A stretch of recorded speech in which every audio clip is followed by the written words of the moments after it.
Jeeva cinema பார்வையாளர்களுக்கு வணக்கம். இன்றைய நேர்காணலில் பாடலாசிரியர், கவிஞர், திரை மற்றும் சமூக திறனாய்வாளர் உங்கள் ஆலங்குடி வெள்ளச்சாமி அவர்கள். வணக்கம். வணக்கம்.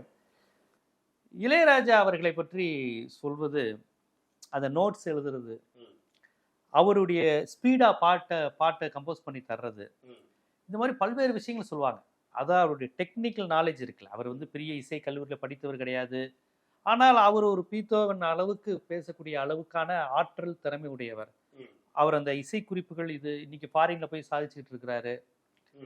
புது புது டெக்னாலஜியை அப்டேட் பண்ணிக்கிட்டே இருப்பாரு. ஆனா இளையராஜா அதை பத்திலாம் பெருசா வெளியப்படுத்திக்கிறது. இப்ப ஏஐ டெக்னாலஜி அப்படிங்கிற ஒரு கான்செப்ட் வந்ததுக்கு அப்புறமும் அதையும் படிக்க அவர் தயாராயிட்டாருங்க. இப்ப கமலஹாசன் ஏஐ டெக்னாலஜி படிச்சுட்டு இருக்காருங்கிற செய்தி அது பெரிய லெவல்ல வருது. ஆனா இளையராஜாவும் ஏஐ டெக்னாலஜி பாக்குறாருங்கிறாங்க. இந்த இடத்துலதான் நமக்கு ஒண்ணு, ஏன்னா இவர் ஒரு படைப்பாளி, தன்னுடைய கிரியேட்டிவிட்டியை காமிக்கிறவர்.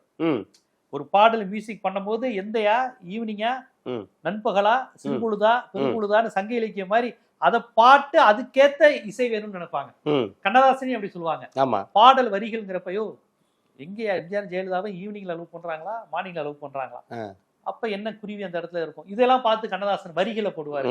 இளையராஜாவையும் அப்படிதான் சொல்லுவாங்க, செந்தாளம் அப்படிங்கிறப்ப அந்த டயத்துல அந்த குருவி சவுண்டோட இந்த அளவுக்கு அவர்லாம் நுட்பமா அந்த இசையை நேசிக்கக்கூடியவர். இப்ப இந்த ஏஐ டெக்னாலஜிங்கிறதுலாம் இளையராஜா மாதிரி ஒரு படைப்பாளிய என்ன மாதிரியான தாக்கத்தை ஏற்படுத்தும், அல்லது ஏஐ டெக்னாலஜில இளையராஜா என்ன மாதிரியான இம்பாக்ட் ஏற்படுத்துவார், இதை எப்படி பாக்குறீங்க? இல்ல, ஏஐ பொறுத்த வரைக்கும் சினிமாவில் பெரிய மாற்றத்தை உண்டாக்குங்கிறத நான் நம்பல. அப்படியா? ஆமா, அதுக்கான வாய்ப்புகளும் கிடையாது. செத்து போன நடிகர்கள் எல்லாம் கொண்டு வந்துட்டு இருக்காங்க, நீங்க மாற்றத்தை ஏற்படுத்தாதுங்கிறீங்க. செத்து போன நடிகர்கள் வர்றாங்க, ஆனா செத்து போன நடிகரா வர்றாங்களாங்கிற கேள்வி இருக்கு. நடிகர் மாதிரி வராங்க, நடிகர் மாதிரி வர்றாங்க சொல்லணும். ஆமா, ஏப்பா இது ஏஐப்பா, இது ஏஐப்பா. விஜயகாந்த். ஆமா, இப்ப நீங்க இது படைத்தலைவர் பார்த்திருப்பீங்க. படைத்தலைவர் விஜயகாந்த் வந்தாரு, வரப்போறான்னு காட்டணும். நமக்குலாம் பெரிய ஆச்சரியம். ஏன்னா அந்த மனுஷனை 20 வருஷம் நம்ம சினிமாவில் பார்க்கலையா, வரப்போறாரு அப்படின்னு நம்ம பார்த்தோம். கையை காட்டினாங்க, சைட்ல தலையை காட்டினாங்க, திரும்பி வரும்போது பாத்தீங்கன்னா இந்த கார்ட்டூன் படம் வருது பாத்தீங்களா, அதே மாதிரி கொண்டு வந்து காட்டினாங்க. கோட் படத்திலே விஜயகாந்த் அந்த ஒரு முகம் ஒரு வீங்கின மாதிரி தான் தெரிஞ்சு. இயல்பான விஜயகாந்த் இல்ல, அது இல்ல அதான் சொல்றேனே. அப்ப நீங்க ஒரிஜினலா ஒண்ணும் இல்ல, ஒருத்தரை நல்லா பார்த்துட்டு உடம்பு சரியில்லாம இருக்கும்போது ஒரு சில பேர் போய் பார்க்க மாட்டாங்க, பார்த்துருக்கீங்களா? என்ன காரணம் அப்படின்னா, அந்த மனுஷன் நான் அப்படியே பார்த்துட்டேன், நான் உடம்பு சரியில்லாம பார்க்க மாட்டேன் அப்படின்னாங்க. இன்னும் ஒரு சில பேர் ஒருத்தர் இறந்தா எல்லாம் கூடவே இருப்பாங்க, இறக்குற நேரத்துல போக மாட்டான். மனசு தாங்காது. என்ன காரணம்? அவன் சிரிச்சது, அவன் பேசுனது, அவன் வம்பிழுத்தது, அதெல்லாம் பார்த்துட்டு நீங்க ஒரு இயலாதவனா பார்க்க முடியாது. இது மாதிரிதான் ஏஐ. இதுவரைக்கும் ஏஐல சிவாஜிய மதுரையில செலவச்சாங்க. எப்படின்னா அவருடைய அந்த 70 வயசு ஒரு மாதிரி ஃபாதரியா இருப்பார்ல. ஜிப்பாலாம் போட்டு தாடி. ஆனா சிவாஜினா இவன் என்ன பாத்துருக்கானா, வீரபாண்டிய கட்டபொம்மனையும் வஉசியும் பகத்சிங்கா இன்குலாப் ஜிந்தாபாத் ராஜபாட் ரங்கத்துறையில சிவாஜியை பாத்துருக்கான். சிலையா மக்கள்கிட்ட அது விமர்சனமாச்சு. ரசிகர்கள் சொன்னாங்க, சிலை எங்க சிவாஜி இல்லையா, நீ என்னதான் பண்ணாலும் வீரபாண்டிய கட்டபொம்ம சிவாஜி இணையா எந்த சிவாஜி இல்ல. ஏங்க அதை பார்த்து நம்மளை பார்த்து யாரோ முறைக்கிறாயான்னு பயம் இல்லங்க வரும். அப்படி இருந்து அந்த சிவாஜியை வைக்கிறீன்னு, அது மாதிரி நீங்க சொல்ற அந்த பாயிண்ட் ரொம்ப சரி. ஆமா, அதனால நீங்க என்னதான் நீங்க வச்சாலும் நீங்க எங்க இருந்து எடுக்க போறாங்க? மூலம் எதுனா ஒரு சிவாஜியை காட்டணும் அப்படின்னா சிவாஜி படங்கள்ல இருந்தா நீங்க அப்படி காட்ட போறாங்க. அதுல இருந்து இன்னொரு உருவத்தை, இது ஏற்கனவே மார்பிங் இருக்கு, சிஜி ஒர்க் இருக்கு, இதெல்லாம் ஏற்கனவே வந்ததுதான். அதோடைய இன்னொரு வடிவம் தான் ஏஐ அப்படிங்கிறது, ஆர்டிஃபிஷியல் இன்டெலிஜென்சி. இது 5 வருஷத்துக்கு முன்னாடியே சொன்னாங்க, ஏஐ உலகத்தை ஆளப்போகுது அப்படின்னு சொன்னாங்க. இப்போ ஏஐல இப்போ இவர் என்ன சொன்னார், லோகேஷ் கனகராஜ், ஆமாங்க ஏஐல தான் பண்ணோம், அந்த தொழில்நுட்பத்தில் பண்ணோம் அப்படின்னு சொல்லிட்டாரு. அதை நீங்கள் கவனிச்சு பார்த்தீங்கன்னா நிறைய வித்தியாசங்கள் தெரியும். ஏஐ தேவையா அப்படின்னா கண்டிப்பாக தேவை. அது இல்லாமல் நீங்கள் ஒன்றுமே பண்ண முடியாது. செல்ஃபோன் வர்றப்ப சொன்னாங்க, அதுவும் ஸ்மார்ட் ஃபோன் வர்றப்ப ஏஐ தேவையில்லாத வேலை அப்படின்னு யாரெல்லாம் சொன்னானா அவ்வளோ பேர் பாக்கெட்லேயும் செல்ஃபோன் இருக்கு. நீங்கள் அதே மாதிரி நீங்கள் நம்ம சின்ன வயசாக இருக்கிறப்ப டிராக்டர் வர்றப்ப, இப்போ எங்கள் ஊர் பக்கம்லாம் டிராக்டர் வர்றப்ப எதிர்த்தாங்க பல பேர் பொழப்ப கெடுக்க போகுதுடா அப்படின்னு. டிராக்டரை வேடிக்கை பார்த்தவங்க உண்டு. அப்புறம் இந்த பொக்லைன் மண்ணல்ல கூட எந்த சுற்றுச்சூழல் ஆர்வலர்கள் ஒரு டயலாக் சொன்னாங்க, ஏன் டிராக்டரை எதிர்க்கிறீங்க அப்படிங்கிறப்ப, நம்மால் வர யாரோ அது சாணி போடாது. ஆமா, என் மாடு சாணி போடுங்க, ஆமா அந்த சாணி தாய் அந்த மண்ணுக்கு வரும், இந்த டிராக்டர் புகை தானே விடும். ஆமா, இன்னைக்கு மாடு உழவு பண்ணணும்னா விவசாயமே நடக்காது. ஆனா அவங்க சொன்னது கரெக்ட். அது வேற பார்வை. ஆமா, இப்ப அதுதான் என்ன அப்படின்னா, நீங்க கம்ப்யூட்டர் வர்றப்ப பேங்க்ல பல பேருக்கு வேலை போயிடும் அப்படின்னாங்க. ஆனா இன்னைக்கு நீங்க கவனிச்சு பாங்களேன், கம்ப்யூட்டர் இல்லைன்னா பேங்க் இல்லை. அப்ப அதே மாதிரி தான் எந்த ஒரு விஞ்ஞானம் வர்றப்ப அதை ஏத்துக்கிட்டு ஸ்வீகாரம் பண்ணிக்கிட்டு அதை பண்றப்ப தான் ஒரு படைப்பு சரியான வரும். இப்போ நீங்க லோகேஷ் கனகராஜ் சொன்னதுல எனக்கு பிடிச்சது என்ன அப்படின்னா, அது நமக்கு உதவுமே தவிர அதுவே ஆட்சி செய்யாது அப்படிங்கிற ஒரு வார்த்தை அவருக்கான மொழியில சொன்னார். அப்படித்தான் நான் பார்க்குறேன். ஏஐ அப்படிங்கிறது என்ன அப்படின்னா, உங்களுக்கு உதவக்கூடிய ஒன்றா இருக்கும். நீங்கள் காலங்காலமாக நீங்கள் சினிமாவே என்னன்றீங்க, சினிமா எப்படி வந்துச்சு? அதுவே நவீன ஊடகம் தானே அது. அதுக்கு முன்னாடி எத்தனையோ கலை ஊடகங்கள் இருக்குது. நீங்கள் இசை இருக்குது, மொழி இருக்குது, நாடகம் இருக்குது, ஓவியம் இருக்குது, சிலை இருக்குது, சிற்பம் இருக்குது, 64 கலைகள் இருக்குல்ல. அந்த அத்தனை கலைகளுடைய கூட்டாக ஒன்றை கொடுக்க முடியும் அப்படின்னா சினிமா. பதிவு செய்யப்பட்ட ஒரு கலை வடிவம் தான் சினிமா. அப்போ அதுவே உங்களுக்கு டெக்னாலஜி தானே. அந்த டெக்னாலஜி வளர்ந்துச்சு, பின்னாடி கலர் ஆணுச்சு, அப்புறம் சினிமா ஸ்கோப் ஆணுச்சு. அப்புறம் இசையில் நீங்கள் கவனித்து பார்த்தீங்கன்னா ஆரம்பத்தில் மோனோட்டோனிக் தான். மொத்தமாக ஒரே ட்ராக்ல எல்லாத்தையும் 2 பேர் பாடுறது, கோரஸ் பாடுறது, எல்லா இசைக்கருவி எல்லாத்தையும் ஒன்றா பண்ணாங்க. அது எனக்கு தெரிஞ்ச இசைஞானி இளையராஜா தான் எல்லாத்துலேயும் பயணப்பட்டவர்னு நினைக்கிறேன். ஏன்னா அவர் 80களுக்கு பிரியாவில் தான் ஸ்டீரியோஃபோனிக் பண்ணுறாரு. ஓ, பிரியா. ஆமாம், பிரியா 79.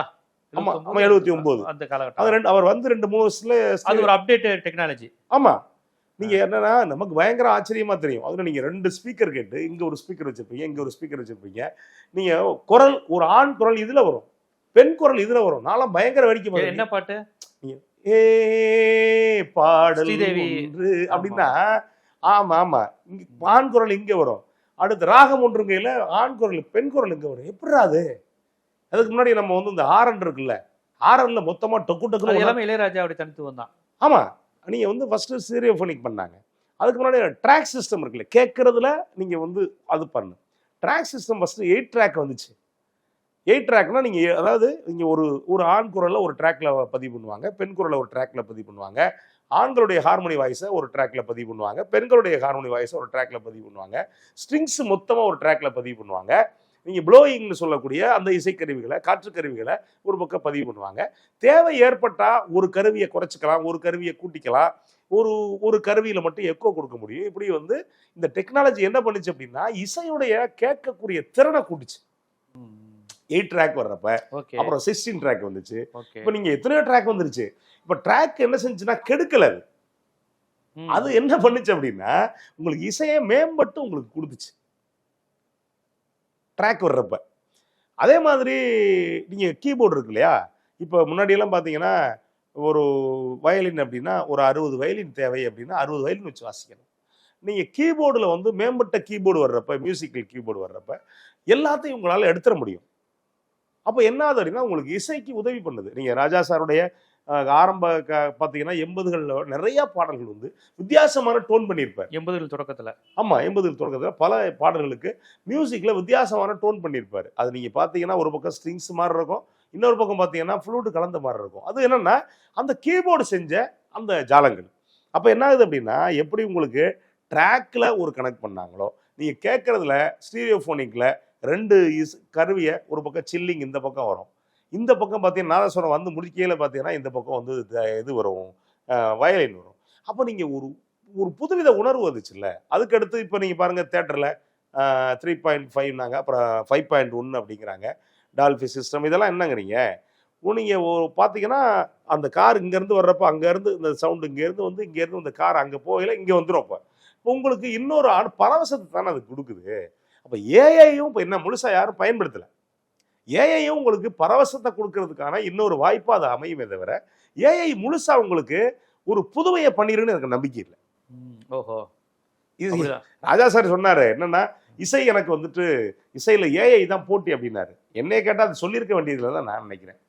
இவருக்கு போட்டியே இல்லைங்கிறீங்க நீங்க? போட்டி இல்லைங்க. ஏன் போட்டி இல்லை அப்படின்னா, ஏஐங்கிறது இப்ப ஏஐங்கிற அந்த ஆர்டிபிஷியல் மூலமாக ஒரு இயற்கையா ஒரு படைப்பாளி தரக்கூடிய இசையா அது உருவாக்க முடியுமா?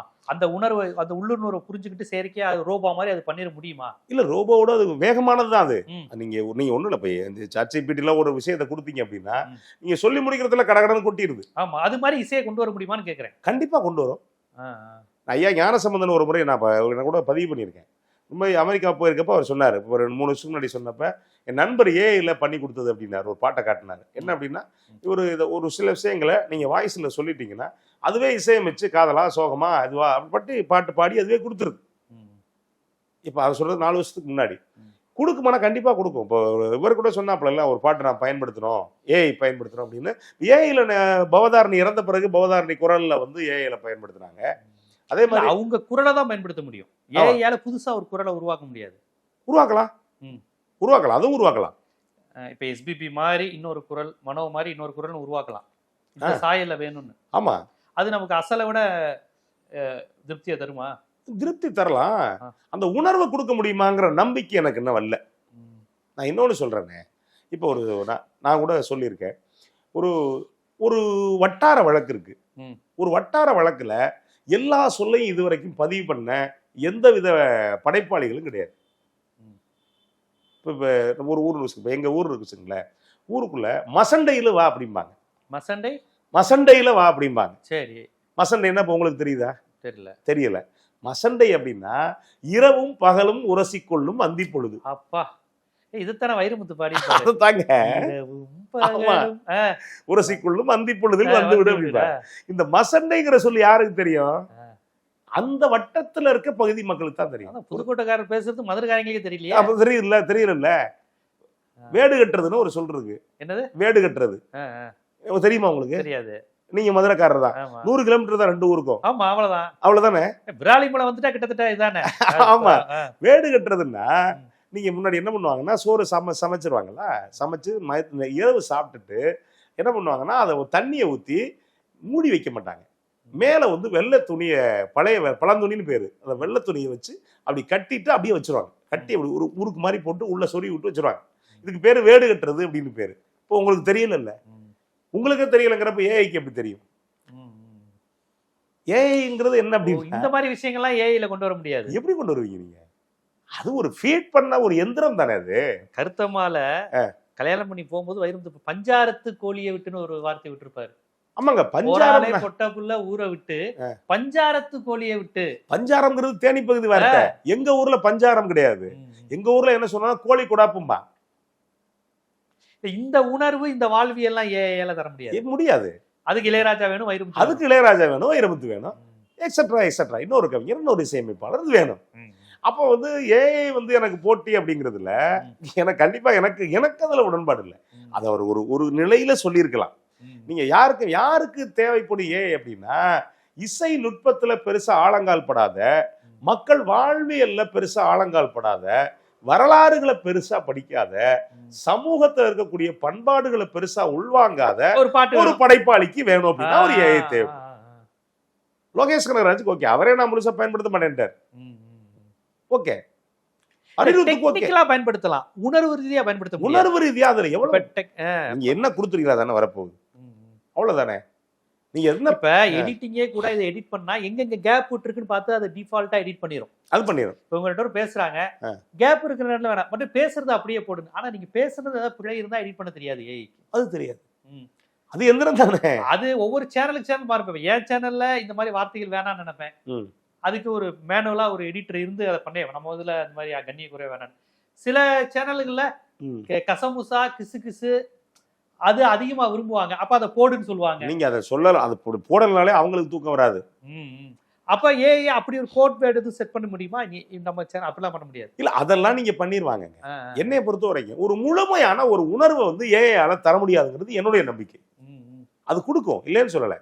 நீங்க வந்து ஒரு மருத்துவம் தொடர்பாக ஏஐல கொடுத்துருந்தீங்க அப்படின்னா என்ன ஃபீட் பண்ணியிருக்காங்களோ அதை உங்களுக்கு மொத்தமா கலந்து 4 கூட்டி 4 வகுத்து 4 பெருக்கி கொடுக்கும்.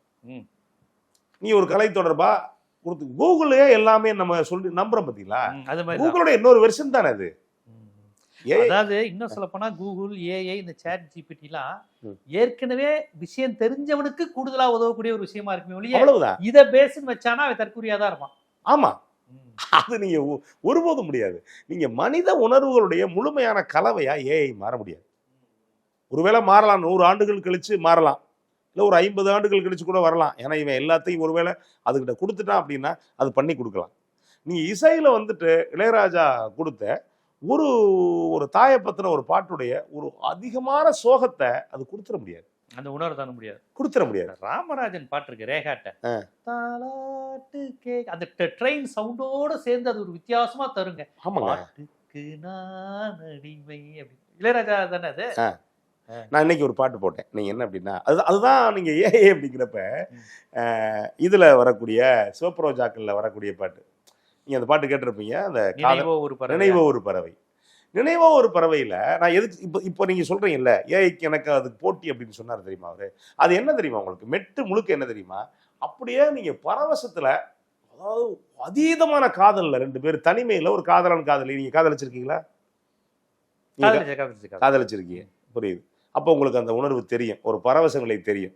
இந்த பரவச நிலையில அவன் வந்து அந்த புள்ளைய கையை பிடிச்சிட்டான்னு வச்சுக்கங்களேன், இல்ல அந்த புள்ள வந்து காத்துக்கிட்டு இருக்கும், கையை பிடிச்ச உடனே ஒரு உணர்வு வரும் தெரியுமா? அது நீங்க 2 பேரும் எடை குறைஞ்சிடும், 2 பேருக்கும் ஜீரோவுக்கு போயிடுவாங்க. 2 பேருடைய எடை குறைஞ்சா 2 பேரும் அந்த காதலிச்சவங்களுக்கு தெரியும். எனக்கு தெரியுமான்னு கேட்கக்கூடாது. அப்ப அந்த 2 பேரும் உங்களுக்கு அந்த அனுபவமே தெரியுது. இல்ல சொல்றேன், அப்படி பறந்து போறாங்கல்ல, அப்ப எடை குறைஞ்சா வானத்துல மிதக்க ஆரம்பிச்சிருவோம். இதுக்கு நீங்க இந்த மெட்டு முழுக்க அப்படிதான் இருக்கும். பாருங்களேன், நினைவோ ஒரு பறவை அப்படி போயிருக்கு, யாராது அப்படிங்கிற உணர்வு வந்தா 2 பேரும் அப்படின்னு முழிப்பாங்க. ஆமா, யாராது அப்படின்னு முழிப்பாங்க தெரியுமா? அது மாதிரி அப்படி போயிட்டே இருக்கல, ஒரு இதை கூட ஒரு ட்ரம்ஸ் கொடுப்பாரு, 2 பேரும் அப்படி போயிடுவாங்க. அப்புறம் திடீர்னு பார்த்தா 2ம் குதிரையில ட்ரம்பட்டு தாரத்தா அப்படின்னு குதிரையில ட்ரம்பட் போகையில பாத்தீங்கன்னா ட்ரம்பட் கொடுப்பாரு. இது எதுக்குன்னு நினைக்கிறீங்க நீங்க? உங்களை அந்த இடத்துல இருந்து காதலர்கள் திசை திருப்புறது இல்ல, உங்களை அந்த பாட்டியா அப்படின்னு திசை திருப்புறதுக்கான ஏற்பாடை தான் அதை பண்ணியிருப்பாரு. இன்னொன்னு வெறுசா அப்படியே போனா கேட்டே இருக்க மாட்டான், அவனுக்கு ஒரு சின்ன ஜர்க்கு கொடுத்து மறுபடியும் ரோஜாக்களில் பன்னீர் துளி வடிகின்றதே அது என்ன தரரரா, அதுவும் தாளாட்டிட்டு தான் போகும்.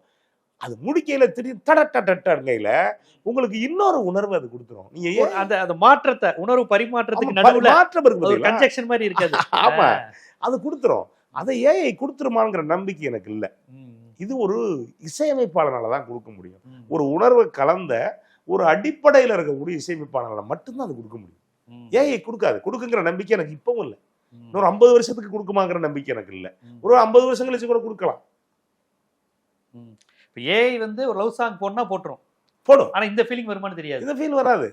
ஏஐ வந்து ஒரு பேத்தாஸ் போடு அப்படின்னா ஏற்கனவே நிறைய பேர் எழுதி வச்சிருப்பாங்கல்ல, நான் செத்தேனே தொலைச்சேனே அப்படின்னு எழுதி வச்சது, அதெல்லாம் எடுத்துக்கோது. எடுத்துட்டு பார்த்தா நான் உன்னை விட்டு வாழ போறேன்னா வைக்க போறேன்னா இதெல்லாம் சொல்லி அது எழுதிடும். அது அவங்க ஏற்கனவே பண்ணி வச்சிருப்பாங்க. சரி, இது வந்து பேத்தாஸ்க்கு என்ன ராகம்பா அப்படிங்கிற ஒரு ராகத்தை எடுத்துக்கிட்டு அந்த அடிப்படையில் அது கொடுத்துரும். ஆனா இப்படி நீங்க ஒரு மாறி மாதிரி கொடுக்கக்கூடிய ஒரு இசை நுட்பத்தை ஒரு ஏஐல கொடுக்க முடியாது. அதுக்கான இதுக்கு வாய்ப்பே இல்லை. இப்ப இன்னைக்கு வரையும் இந்த விஜயகாந்த் ரஜினிகாந்துக்கு பிஜிஎம் வந்து இளையராஜா போட்டது வந்து அவ்வளவு இதா பேசுவாங்க. ஆமா, கேப்டன் பிரபாகரன் இப்ப ரீரிலீஸ் ஆனப்ப படத்துல பாட்டு 2 பாட்டு தான். ஆமா, ஆனா படத்தை நகர்த்துறது இளையராஜா இசைதான். ஆமாங்க, நீங்க ஆர்ஆர் இருக்கு, நீங்க ஓப்பனிங்ல விஜயகாந்துக்கான பிஜிஎம்ல இருந்து தொடங்குது இசையுடைய ஆதிக்கம். ஆமா, அப்ப நீங்க இந்த ஆர்ஆரை வந்துட்டு நீங்க நுட்பமான ஆர்ஆர் கவனிச்சு பாத்தீங்கன்னா அப்படி ஒரு ஆர்ஆரை ஏஐ கொடுத்துட முடியுமா? என்ன நீங்க சொல்ல போறீங்க, சொன்னா அது கொடுக்கும், அதானே தவிர இந்த நுட்பத்தை அதால கொடுத்துட முடியுமா அப்படின்னா நீங்க கண்டிப்பா கொடுக்க முடியாது. நீங்க ஒண்ணும் இல்லை, தேவாவே எடுத்துங்களேன். எனக்கு வைகாசி பிறந்தாச்சு. இப்போ நான் படம் பார்த்து ஏறத்தாழ 35 வருஷம் ஆச்சு. அந்த படம் வந்து 35ல் ஏறத்தாழ 36-37 வருஷத்துக்கு மேல ஆச்சு. இந்த படம் வந்து ஒரு தலைமுறை தாண்டி அடுத்த தலைமுறை. 91-92 வந்து முதல் படம், பிரசாந்தோட முதல் படம் தானே? இல்ல, முதல் படம் அவருக்கு வந்து இவருடைய இது ராமராஜன் படம். அடுத்த படம் வைகாசி பிறந்தாச்சுன்னு நினைக்கிறேன். 2வது படமும் 3வது படமும். ஆமா, வைகாசி பிறந்தாச்சு. நீங்க அந்த கான்செப்டா அந்த கதை நமக்கு வந்து உடன்பாடு இல்லை. பாடல்லாம் சூப்பரான பாடல்கள். நீங்க எடுத்த உடனே எழுத்து போடுவாங்கங்க, லா லா லா ஒரு 2 ரோஜா, ஒரு ரோஜா இன்னொரு ரோஜா, அது பாரதிராஜா பேட்டர்ன் தான். அது அப்படி லைட் அப்படி வந்துட்டு போகும். தேவா அப்படி அப்படிங்கல அலைகள் ஓய்வுதலை பேட்டர்ன் தான் எடுத்திருப்பாங்க. ஆமா, அலைகள் ஓய்வு கனமான கருத்தியல் உள்ள படம், ஒரு ஐடியா. ஆமா ஆமா இதுல அப்படி கிடையாது. ஆமா, இல்ல, கரெக்டா சொல்றீங்க. அலை ஓய்வுதலோட இன்னொரு வருஷம் தான். அலைகள் ஓய்வுதலே நமக்கு நம்பிக்கை இல்ல. 15 வயசுல கல்யாணம் பண்ணா வழக்கமான கணக்கு வேற. ஜாதி மதம் பூணுலா இருக்கிறது ஏதோ ஒரு. ஆமா, அதுதான். இப்ப இந்த இடம் இருக்கு பாத்தீங்களா, 37 நான் படம் பார்த்தேன், 37 வருஷம் ஆச்சு. ஆமா ஆமா 37 வருஷத்துல நான் +1 நம்ம படிச்சேன். 10th படிச்சேன்னு நினைக்கிறேன். அப்ப பாக்குறப்ப நடந்தது இன்னைக்கு அந்த உணர்வு இருக்கு பாத்தீங்களா, இந்த உணர்வு அது கொடுத்துருமாங்கிற நம்பிக்கை எனக்கு இல்ல. ஒரு எஸ் ஏ ராஜ்குமார் 100 பாடல்கள் ஒரே மாதிரி தான் பண்ணிருப்பாரு. ஆமா விக்ரமன் படம் ஃபுல்லா லாலா தானுங்க. ஆமா விக்ரமனே அதான் சொல்றது, நீ எனக்கு இதாங்க வேணும் அப்படின்னா அவர் பண்ணிடுவாரு, வேற வழி இல்ல. ஆனா எஸ் ஏ ராஜ்குமார் படத்தை நீங்க ஏதோ ஒரு பாட்டு அப்படின்னா அதுதான். ஆனா அதை நீங்க உங்களுக்கு ரசிக்க வைக்கிறதுக்கான யுக்தி இருக்குல்ல, இந்த நுணுக்கங்களை ஒருபோதும் ஏஐல கொடுக்க முடியாது. பாட்டை கொடுத்துரும். ஒரு சின்ன சின்ன வேறுபாடுகள் இருக்குல்ல. நீங்க இன்னொன்னு சொல்றேனே உங்களுக்கு, நீங்க தூரல் பூச்சி பாட்டு படம் பார்த்திருப்பீங்க. அதுல உங்களுக்கு எல்லா பாட்டும் பிடிச்சிருக்கும், நல்லா இருக்கும். பிடிச்சதுல எனக்கு ஒரு வித்தியாசமான பாட்டு ஒன்று இருக்கு. என்னன்னா தண்ணி அடிச்சுட்டு எம்என் நம்பியாரும் பாக்கியராஜன் லந்து கொடுப்பாங்க, பாத்திருக்கீங்களா நீங்க? சரி சரி, இந்த பாட்டு பொம்பளைகளை நம்பாத இது ஏசோக கதையை கேளு தாய்க்குளம். அதான் பொம்பளைகளை நம்பாதீங்க கதையை கேளு தாய்க்குளம். அது என்ன பாட்டு தெரியுமாங்க உங்களுக்கு? நீங்க வந்துட்டு ராஜா சார் எங்க நிக்கிறாருன்னா அது ஒரு மாரடி பாட்டு, ஒப்பாரி பாட்டு. ஒப்பாரியில மாரடி பாட்டுன்னு ஒண்ணு உண்டு. ஓகே, ஒப்பாரி உட்காந்துக்கிட்டு அழுகிறது. மாரடி பாட்டு என்ன அப்படின்னா, பெண்கள் சுத்தி நின்றுட்டு அப்படி மாரல அடிச்சுக்கிட்டு பாட்டு பாடுவாங்க. பாட்டு பாடிட்டு பாடுவாங்க. ஒப்பாரி பாட்டு தனி, மாரடி பாட்டு தனி. மாரடி பாட்டு எதுக்காக நீங்க நம்முடைய பண்பாட்டில் வச்சிருப்பாங்க அப்படின்னா, நீங்க பெரும்பாலும் வந்துட்டு முக்கியமான நெருங்கின உறவினர்களுக்கு நெஞ்சு அடைச்சிரும். நெஞ்சு அடைச்சிட்டா அன்னைக்கு மாதிரி டாக்டரை கொண்டு வந்து வைத்தியம் பார்க்க முடியாது. ஒரே விஷயம், மாரில் அடிச்சுக்கிட்டு இவன் அழுதுட்டான் அப்படின்னா அது ரிலீஸ் ஆயிரும். ஹார்ட் அட்டாக் வராம தடுக்கிறதுக்கான ஏற்பாடு தான் மாரடி பாட்டு. அந்த சோகத்துல எதுவும் ஆயிடக்கூடாது. ஆமா, சோகத்துல எதுவும் ஆயிடக்கூடாது. நெருங்கின உறவுகளுக்கு நெஞ்சு அடைக்கும் பார்த்திருக்கீங்களா நீங்க? பேச முடியாது, வார்த்தை வராது, ஒப்பாரி அழுகிறது அதுக்கு தான் வச்சாங்க. சொல்லி அழுதுட்டா சோகம் குறைஞ்சிரும். அழுக சொல்லுவாங்க. அழுகலைன்னா அழுதுறாம இருந்தா சொல்லுவாங்களே, ஏய் அழுதுருப்பா, ஆமா வச்சுக்காத அப்படின்னு. ஆமா, அதோட இன்னொரு வருஷம் தான் மாரடி பாட்டு. நீங்க மாரடி பாட்டுடைய வடிவம் தான் ஏஞ்சோக. நீங்க சுத்திர நடிச்சீங்க, ஏஞ்சோக கதைய கேளு தாய் குலமே, நம்ம தாய் குலமே கரெக்டா நிற்கும். இதுக்குள்ள ராஜா சார் பண்ண ஜாலங்கள் இருக்கு பார்த்தீங்களா, அது எங்க இருந்து ஆரம்பிக்கும் அப்படின்னா, ஒரு சேட்டை பங்கஜவல்லி அம்புஜனே ஸ்ரீ பார்வதி தாயே பணிந்தேன் நானே பங்கஜவல்லி அம்புஜனே ஸ்ரீ. எங்க பஜனை பாடுறது, பஜனைய ஊருக்குள்ள 2 பேர் லந்தடிப்பான். யாரா அவன்? நான் மங்களத்தை பாடுறாம்பாங்க. மங்களம் கடைசியில் பாடணும். என்ன பஜனையில் கடைசியில் மங்களம் பண்ணா முடிஞ்சு வச்சு. பங்கஜனடா பங்கஜன், மங்களத்தை பற்றி பாடுறா. அட்வான்ஸ் வாங்கலைங்களா? அட்வான்ஸ் ஆகுது. நான் தள்ளிக்கிறேன், நானே பாடுறோன்ட்டு 2 பேர் லந்த கூட்டி பாடுவாங்க. நீங்கள் இதில் கவனிச்சு பாருங்களேன், இப்படி ஒரு மாற்றத்தை இதுக்கு எங்கெங்க போகுது. ஒரு பஜனைக்குள்ள வசனம், இந்த வசனத்துக்குள்ள நீங்கள் ஊடால பார்த்தீங்கன்னா இன்னொன்று இருக்கு. பஜனையோட என் பாட்டு பெருசுறான்ட்டு ஒரு பக்கம் நிரூபிக்கிறான். ஆமா ஆமா, அது அந்த அரசியல் இருக்கு. அந்த அரசியல் பஜனையோட இந்த உழைக்கும் மக்களுடைய பஜனை, அதோட உழைக்கும் மக்களுடைய பாட்டு முக்கியமானதான்னு நிரூபிக்கிறான். இதுக்கு பாருங்களேன், ஒரு பஜனை இதுக்குள்ள ராவடி ராவடிக்குள்ள ஏஞ்சோக கதையை கேளு தாய்க்குளமேன்ட்டு ஒரு இதுல நம்பியார சோகத்தை கொட்டியிருப்பாரு. நம்பியார் சோகம் ஒரு மாதிரி இருக்கும், ஏன்னா அடுத்தவனுடைய சோகத்தை வாங்கி கொள்ளுற சோகம். இன்னொரு பக்கம் பாக்கியராஜுக்கு இவர் பண்ணியிருப்பாரு மலேசியாவாசி. நீங்க அந்த நுட்பமா, ரொம்ப நுட்பமான உணர்வுங்க அது. இந்த உணர்வை ஏஐ கொடுத்துரும் நம்பிக்கை எனக்கு இல்லை. இந்த பாட்டு ராஜா சாருக்கு மறந்துருக்கலாம், நம்ம மறக்க முடியாது. இப்ப இதை ஒருபோதும் இல்ல 100 வருஷம் கழிச்சா கூட ஏஐ கொடுக்காதுங்கிறது என் நம்பிக்கை. ஒரு நுட்பம், ஏன்னா மனித மூளை வேற, ஏஐ வேற. அப்போ இதெல்லாம் இருக்கு இல்லையா, இந்த மாற்றத்துக்கான நீங்க இந்த பாட்டு பண்ணியிருப்பாரு, கரையெல்லாம் செண்பகப்பூன்னு ஒரு படம், இவருடைய சுஜாதாவோட கதை. அதுல இந்த குழந்தைங்களுக்கு இது சொல்லிக் கொடுப்பார். சாரி இப்படி சொல்லி கொடுத்துக்கிட்டே போவார். நீங்க இந்த ஸ்தாயில ஒன்று இடம் வரும், இந்த பாட்டு மறந்து போச்சு எனக்கு, இந்த ஸ்தாயில ஒன்று, அடுத்த ஸ்தாயில ஒன்று வரும், இப்படி ஒன்னா சொல்லி கொடுத்துக்கிட்டே போவார் ராஜா சார்.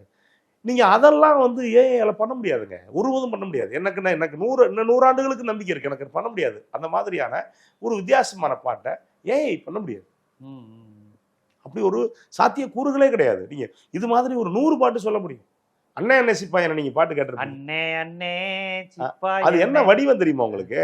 அந்த வடிவத்துல இது வரைக்கும் தமிழ் சினிமாவில் வேற பாட்டு கிடையாது.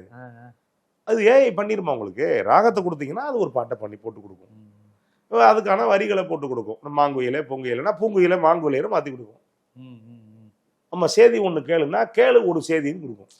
Okay okay okay okay. ஏற்கனவே ஒரு ஒரு இருக்கிற ஃபார்மெட்டை கொடுத்து இதுல அட்ஜஸ்ட் பண்ணுன்னு சொன்னாதான் அதால பண்ண இல்ல முடியல. அதுவே கொடுக்கும். ஏன்னா அதுக்குள்ள அவன் என்னமோ பண்ணி வச்சிருக்கான். அவன் நிறைய வரிகளை சொற்களை போட்டு வச்சிருக்கான். ஆனா உணர்வுகளை தருமாங்கிறதா? உணர்வுகளை நீங்க புதிய வார்த்தைகளை, புதிய இசை நுட்பத்தை, புதிய வடிவத்தை நீங்க வேற வேற வகையில மாற்றி பண்றத அதால கொடுக்க முடியுமா அப்படிங்கிற நம்பிக்கை எனக்கு இது வரைக்கும் இல்லை. இந்த ஆவாரம் பூங்கிற படம் ஓப்பனிங் சாங் ஆலோலம் பாடி, அது இளையராஜா வாய்ஸ். வீட்டுல நமக்கு நம்மளுடைய பெற்றோர்களோ பாட்டியோ விருப்பமானவங்க செத்து போயிட்டீங்கன்னா அந்த பாட்டை கேட்டீங்கன்னா கண்டிப்பா எல்லாரும் அழுதுவான். அதுல வருமே தனியானால் என்ன துணை இங்கு நான் பாடும், அற்புதமான வரிகள் இல்ல அது. ஆமா, நீங்க கரகாட்டக்காரன் இருக்குல்லங்க, கரகாட்டக்காரன் இருக்குல்ல, கரகாட்டக்காரன்ல ஆக சிறந்த இசைன்னு நீங்க எதை நினைக்கிறீங்க? குடகுமலை. சரி, வேற இது மாங்குயிலே பூங்குயிலே. சரி, இந்த மான் சொந்தமான் ஊரு விட்டு ஊரு. அது வித்தியாசமான பாட்டு. அது ஆமா வித்தியாசமான பாட்டு. அது ஒரு வெஸ்டர்ன்ல இருக்கக்கூடிய பாட்டை ஃபோக்குக்கு மாத்துனது. அதுவே முடியாது. யோசிக்கவே முடியாது. நான் ரொம்ப வித்தியாசமானதை என்ன நினைக்கிறேன் தெரியுமா? அதுல பேக்ரவுண்ட் ஸ்கோர் வரும். நீங்க இவங்க இந்த கரகாட்ட கோஷ்டி தள்ளி போன தெரியுமா? ஆமா, நீங்க அதெல்லாம் நீங்க யோசிச்சே இன்னும் எத்தனை வருஷம் ஆச்சுங்க படம் வந்து? 36, 37, 89 அந்த படம் 38 வருஷம் கழிச்சு இன்னைக்கு நீங்க அந்த பேக்ரவுண்ட் ஸ்கோரை கேட்ட உடனே உங்களுக்கு சிரிப்பு வந்துடும். பல பேர் கார்ட்டூன்ல இன்னமும் வந்து அப்படிங்கல ஒரு ஓட்டக்கார தள்ளிட்டு போற கரகாட்ட கோஷ்டி. நீங்க நீங்க அதெல்லாம் நீங்க யோசிச்சு இதே பேட்டர்னை கொஞ்சம் மாத்தி தான் அம்மன் கோயில் கிழக்கால அன்னவயல் மேற்கால பாட்டுல வந்து பீஸா போட்டிருப்பாரு. அப்ப நீங்க ஒரே பேட்டர்னை ரெண்டு இடத்துல பயன்படுத்துறப்ப அது வேற ஒரு இடத்துல போய் நிக்குது. அப்ப இப்போ யோசிச்சு பாருங்களேன், இதை வந்து ஏஐல கொடுத்துட முடியுமா? அப்படிங்கிற பாட்டை கொடுக்க முடியும், யார் வேணாலும் கொடுத்துட முடியும். ஆனா இந்த நுண்ணுணர்வுகளை மாறுபடுத்தி சினிமாவுக்குள்ள கொடுத்து உங்களை ரசவாதம் பண்ற வித்தையை வந்து ஏஐக்கு தெரியாது, மனுஷனுக்கு தான் தெரியும். கண்டிப்பா கண்டிப்பா கண்டிப்பா மனுஷனுக்கு தான் தெரியும். இல்ல அதான் இயந்திரம் பெருசா மனுஷன் பெருசா, கடைசியில மனுஷன் பெருசு. ஏன்னா இயந்திரத்தை கண்டுபிடிச்சவே மனுஷன். ஆமா, அவ்வளவுதான். இயந்திரத்துக்குள்ள போய் மாட்டிக்கிட்டா சிக்கல், அது வேற. இத இன்னொரு, இப்ப நீங்க ஒரு இடதுசாரிங்கனால என்னுடைய கருத்தை ஏத்துக்குவீங்க. கடவுளும் மனுஷனும் சந்திச்சுக்கிட்டாங்களாம், 2 பேரும் வணக்கம் வச்சுக்கிட்டாங்களாம். ஏன் மனுஷனை பத்தி ஏன்டா கடவுள்ரா என்னை படைச்சவர், உன்னை கடவுள் கேட்டாரா, நீயே வணக்கம் வச்ச, என்னைய படைச்சது அவன் தானே, கடவுள் உன்னை படைச்சது அவன் தானே, வச்சு இந்த டிசைன்ல இருக்குங்கிறான். இப்படி அது மாதிரி இயந்திரம் மனிதன். பெரியார் சொன்ன கோடிங் தானே, மனிதன் கடவுளை படைத்தான், அன்றிலிருந்து கடவுள் மனிதனை படைக்க தொடங்கினான். அந்த வேலையை இவன் தான் கொடுத்துருக்கான். அவ்வளவுதான். எப்பா நீ மனுஷனை படைக்கிற, நான் உன்னை படைச்சு விடுறேன், நீ அதுக்கு மனிதர்களை நீ தான் படைக்கிற. அப்படிதான் நான் சொல்லி வச்சேன். எளிய மக்கள்கிட்ட அது இருக்குங்க. நான் பல மேடைகளை சொல்லியிருக்கேன். புதுக்கோட்டை மாவட்டம் ஆவுடையார்கள் பக்கத்துல மன்னுதனிக்காளின்னு ஒரு சாமி. நீங்க சாமி பாருங்களேன், நான் ஒரு பாட்டு எழுதியிருப்பேன், கடவுளுக்கு படையல் போட படைச்ச சமைச்சது நாங்க தாங்க அப்படின்னு சொல்லியிருப்போம். அந்த இடத்துல என்ன அப்படின்னா, அந்த சாமிக்கு இது பண்றாங்க, இந்த கரும்பு கொடுக்கறதுன்னு சொல்லுவாங்க, கேள்விப்பட்டிருக்கீங்களா? கரும்பு கொடுக்கறது வேற ஒன்றும் இல்லை, கிடா வெட்டுறதுக்கு பேர் கரும்பு கொடுக்கறதுன்னு பேர். எனக்கு கரும்பு குடுறா அப்படிங்குது சாமி. இவன் சொல்றான், நீ மழை பெய்ய வைக்கல, உனக்கு கரும்பெல்லாம் தர முடியாது அப்படிங்கிறான். அடுத்த வருஷம் மழை பெய்ய வைக்கிறேன்டாங்குது சாமி. அப்ப அடுத்த வருஷம் தர்றேங்கிறேன். இந்த வருஷம் எனக்கு பசிக்குதுடா, அப்ப நாங்க பசியில இருக்கோம்ல, என் பசியை நீ தீர்த்து வச்சியா யாருக்கிட்ட? சாமி வந்து ஆடுற ஆள்கிட்ட இவன் டீலிங் போடுறான். போடையில சாமி திரும்ப சொல்லுது, டே பரவாயில்லடா, உனக்கு பசியா இருக்கு, கரும்பு வேண்டாம், ஒரு கோழியாவது கொடுங்குது. அதெல்லாம் தர முடியாது, நீ மழையை பெய்ய வைக்கின்ற, அடுத்த வருஷம் பெய்ய வைக்கிறேன், கோழியாவது கொடுறாங்குது. முடியாது. இவன் சாமி கிட்ட டீல் போடுறான், முடியாது. அடுத்து ஒரு எலுமிச்சம்பழமாவது கொடுறா, ரொம்ப பசியா இருக்குடா அப்படிங்க. மண்ணை திங்கிறியா? இவன் கோவத்துல கேட்கறான். கேட்ட உடனே சாமி டப்புன்னு சாமி ஆடினாலும் உட்காந்து மண்ணள்ளி தின்னுட்டான். அதுக்கு பேரு மன்னுதனிக்காளி. அதனால நீங்க சாமி கிட்டே டீல் போடுற வேண்டாம் ஆளு. நீ என்னதான் பண்ணாலும் மனித மொழி தான். கண்டிப்பா ரொம்ப அற்புதம். நீங்க வந்து கலை, இலக்கியம், அழகியல், தொழில்நுட்பம் எல்லாற்றுக்கும் உள்ள தொடர்பு புள்ளிகளை சொல்லி மனித மனத்தை விட, மனித மனம் சிந்திக்கின்ற சமத்துவம், அழகியல், காதல், காமம், அன்பு, பாசம், நேசத்தை விட உன் டெக்னாலஜி பெருசு கிடையாது. கண்டிப்பா. ஏன்னா இந்த உணர்வுகளை உடைய ஒரு மனிதன் தான் அந்த டெக்னாலஜியை படைக்கிறான். டெக்னாலஜி இதுக்கு உதவி செய்யும். இந்த உணர்வுகளுடைய மனிதனுடைய அறிவை இன்னும் கொஞ்சம் விசாலப்படுத்தும், விசாலப்படுத்துறதுக்கு உதவி இன்னும் முடியும். கொஞ்சம் இதை அழகுபடுத்தும். நீ அடிமானமாவும் அடிப்படையாவும் வச்சுக்க முடியாது அப்படிங்கிறதுக்கு இளையராஜா போன்ற லெஜெண்ட் காரணம். இது மாதிரி நிறைய திறமையாளர்களுடைய விஷயங்கள் காரணம் தான். டெக்னாலஜிங்கிறது இயல்பா அறிவு படைத்த சிந்தனை படைத்த ஒருவனுக்கு உதவி செய்யும் ஒழிய ஒண்ணுமே இல்லாதவனும் டெக்னாலஜி வச்சு பயன்படுத்திக்கலாம்னா அது உண்மையா அது நடக்காது. குடுகுடுப்பு கணக்கு தான். குடுகுடுப்பு கணக்கு தான் வருங்கிறது ரொம்ப விரிவான ஒரு ஆழமான அலசலா நம்ம இந்த நேர்காணல்ல சொல்லியிருக்கீங்க. கண்டிப்பா நம்ம மக்களுக்கு ரொம்ப பயனுள்ளதா இருக்கும். மகிழ்ச்சி.